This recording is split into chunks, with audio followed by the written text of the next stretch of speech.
Kita sudah bahas banyak mengenai akhir zaman dari kitab Daniel dan Wahyu. Namun sebelum selesai, ada tambahan. Pesan Yesus meresponi pelajaran akhir zaman dari Matius pasal 24 dan pasal 25. Kenapa kita beri tambahan ini? Karena seringkali orang suka ada pertanyaan maupun kebingungan jika sudah belajar akhir zaman, lalu harus ngapain? Setelah mengerti banyak, lalu bagaimana kita meresponinya dalam kehidupan sehari-hari? Nah, kita tidak akan ambil jauh-jauh, kita akan ikuti aja apa yang Alkitab tulis. Yesus mengajarkan tentang akhir zaman di Matius 24, dan setelah ia mengajarkan akhir zaman, dia memberikan beberapa hal praktis untuk kita mengerti. Nah, mari kita lihat apa pesan Yesus setelah ia mengajarkan akhir zaman. Dari Matius 24 dan 25. Kenapa? Karena waktu di pasal 26-nya, Yesus mulai bicara hal lain. Jadi murid pasal 24, pasal 25 kitab Matius bicara akhir zaman satu konteks. Nah, itu yang kita mau lihat sekarang. Mari kita lihat. Apa pesan Yesus? Pertama, tentang pohon ara. Tarik pelajaran dari perumpamaan tentang pohon ara. Apabila ranting-rantingnya melembut dan mulai bertunas, kamu tahu musim panas sudah dekat. Demikian juga, jika kamu melihat semuanya ini, ketahui bahwa waktunya sudah dekat, sudah di ambang pintu. Ranting-ranting pohon ara melembut. Aku berkata kepada kamu, sesungguhnya angkatan atau generasi ini tidak akan berlalu sebelum semuanya terjadi. Apa maksudnya ranting pohon ara melembut? Kalau itu terjadi, maka satu generasi tidak akan berlalu. Ada banyak tafsiran mengenai hal ini. Salah satu contohnya, kemerdekaan Israel. Apakah kemerdekaan Israel berarti ranting pohon ara sudah melembut? Kalau iya, bagaimana cara menghitungnya? Bahwa satu generasi tidak akan berlalu setelah kemerdekaan Israel. Apakah itu tafsiran yang tepat? Tafsiran yang tepat kita sudah belajar. Apa arti ranting pohon ara melembut? Pada waktu Yesus, ini dalam 1 minggu terakhir sebelum Yesus disalib, dia berjalan, melewati pohon ara, tidak menemukan buahnya, dan dia bilang pohon ara jadi kering. Kenapa pohon ara menjadi kering? Sebagai perlambang bahwa Israel menjadi kering. Jadi pohon ara melambangkan Israel. Melambangkan Israel jadi kering karena mereka akan menolak Mesias. Itu terjadi beberapa hari sebelum Yesus disalib. Peristiwa pohon ara jadi kering sebagai pernyataan profetik. Israel jadi kering karena mereka menolak Mesias. Jadi kita mengerti pohon ara melembut itu berarti akan ada waktu pertobatan Israel. Kalau sudah nyampe kebangunan rohani Israel, baru waktunya sudah dekat. Kita sudah bahas di tengah pelajaran bahwa Injil Kerajaan mesti diberitakan ke seluruh bangsa. Bahwa Injil Kerajaan mesti diberitakan dari Yerusalem, Yudea, Samaria, balik ke ujung bumi. Jadi mau tahu kapan Tuhan datang? Setelah Israel, ujung bumi, mengalami pertobatan besar. Setelah ada kebangunan rohani besar dunia lagi. Nah, itu baru waktunya dekat. Ranting pohon ara melembut melambangkan Israel menerima Mesias. Pohon ara menjadi kering melambangkan Israel menolak Mesias. Itu terjemahannya. Jadi mau Tuhan cepat datang? Mari bertumbuh dewasa dan membawa kasih Tuhan ke berbagai bangsa sampai ke ujung bumi. Jadi itu pesan Yesus tentang akhir zaman. Mau akhir zaman kita nggak tahu kapan waktunya. Tentang hari dan saat tidak seorang pun tahu. Tapi kita bisa bawa berita kabar baik Tuhan kepada bangsa-bangsa. Pelajaran kedua. Seperti zaman Nuh. Sebelum air bah, makan, minum, kawin, mengawinkan sampai kepada Nuh. Dan mereka tidak tahu akan sesuatu sebelum air bah datang. Jadi artinya kehidupan manusia jalan terus. Memang ada banyak peristiwa yang terjadi, kita sudah belajar kan? Bisa ada peperangan, bisa ada bencana, tapi kehidupan orang ya jalan terus. Ya sampai sekarang ada bencana pun orang habis itu jalan terus, berusaha membangun hidupnya lagi. Dan intinya orang nggak tahu. Intinya kalau orang cuma sekedar melihat dari bencana atau dari peristiwa kapan Tuhan datang, mereka tidak akan tahu kapan harinya. Dan memang bukan poinnya di situ. Karena itu poinnya, karena orang nggak tahu, berjaga-jaga. Sebab kamu nggak tahu hari mana Tuhanmu datang. Karena itu bisa mengejutkan. Itu banyak perumpamaan. Misalnya kalau ada 2 orang di ladang, orang dibawa, yang lain ditinggalkan. Jadi mengagetkan. Apa poin dari semua hal ini? Poinnya kalau kapan waktunya, jawabannya kita nggak tahu. Yang kita tahu berjaga-jaga. Mari hidup untuk Tuhan. Mari hidup terus berjaga-jaga. Itu pesan kuat. Karena bukan kapan akhirnya, tapi selama kita hidup, mari kita hidup buat Tuhan. Lanjutkan pelajaran tentang Nuh. Tuhan Yesus memberi pelajaran mengenai hamba.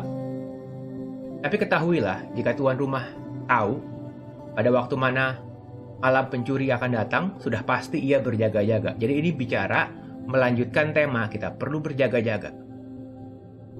Tidak akan membiarkan rumahnya dibongkar. Sebab itu hendaklah kamu juga siap sedia. Karena anak manusia datang pada saat yang tidak kamu duga. Oke, melanjutkan tema berjaga-jaga. Nah, selanjutnya ada hal menarik. Setelah berjaga-jaga, perumpamaan mengenai hamba yang baik ini jadi menarik. Siapa hamba setia? Yang bijaksana? Yang diangkat tuannya atas orang-orang untuk memberikan mereka makanan pada waktunya. Aneh sekali. Siapa hamba yang baik, yang setia, bijaksana?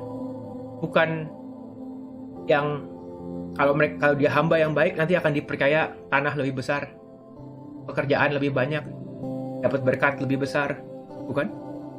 Kalau dia hamba yang baik, bukan dipercaya rumah atau ladang lebih banyak, tapi untuk memberi makanan kepada orang-orang yang lain.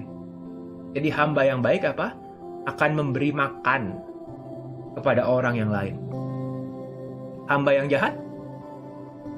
Hamba yang jahat bisa berbuat seenaknya, tapi juga apa? Kalau ia mulai memukul hamba-hamba yang lain, makan minum bersama pemabuk, maka tuan hamba itu akan datang pada hari yang gak disangka-sangka. Menarik ya, hamba yang jahat bukan melalaikan ladang, bukan merusak properti tuannya. Hamba yang jahat, jadi ini bukan ngomong pekerjaan, bukan ngomongin materi. Siapa sih hamba yang baik, siapa sih hamba yang jahat? Apa tolak ukurnya? Tolak ukurnya membangun manusia, membangun orang, boleh membangun generasi, pola pikir membangun orang. Orang boleh bangun pelayanan, orang boleh bangun program, tapi itu bukan poin utamanya. Bangun orang, poin utamanya. Membangun generasi. Karena hati kita itu bait Roh Kudus. Bukan program kita bait Roh Kudus. Bukan gedung kita bait Roh Kudus. Hati kita. Boleh punya program, boleh punya pelayanan, boleh. Tapi inti hamba baik atau hamba jahat, membangun orang atau merusak orang. Apa pesan Tuhan Yesus mengenai akhir zaman? Ayo bangun generasi, ayo bangun orang. Kalau tahu waktunya sudah dekat, bangun orang dong. Roh Kudus berdiam di hati orang. Pola pikir yang luar biasa. Mari kita bersama-sama membangun manusia. Itu hamba yang baik. Melanjutkan. Dari pelajaran ini, ada 3 perumpamaan. Pada Matius 25. Yang saya beri singkatan. Ini singkatannya dari saya pribadi. Di Alkitab nggak ada singkatan ini. Tapi saya beri singkatan fuel atau bahan bakar artinya. Matius 25 memberikan 3 perumpamaan terkenal yang kita bisa pelajari secara sederhana. Orang boleh memperdalamnya. Saya tidak memperdalamnya, saya hanya memberikan poinnya. Apa pesan dari ketiga perumpamaan ini? Mari kita lihat. Yang pertama, fire up atau menjaga api menyala. Itu perumpamaan pertama mengenai 5 gadis bijaksana dan yang bodoh. Apa poinnya? Gadis bijaksana menjaga pelitanya menyala sampai ke saat akhir. Gadis yang bodoh, pelitanya padam. Pada akhir zaman, kasih kebanyakan orang jadi dingin.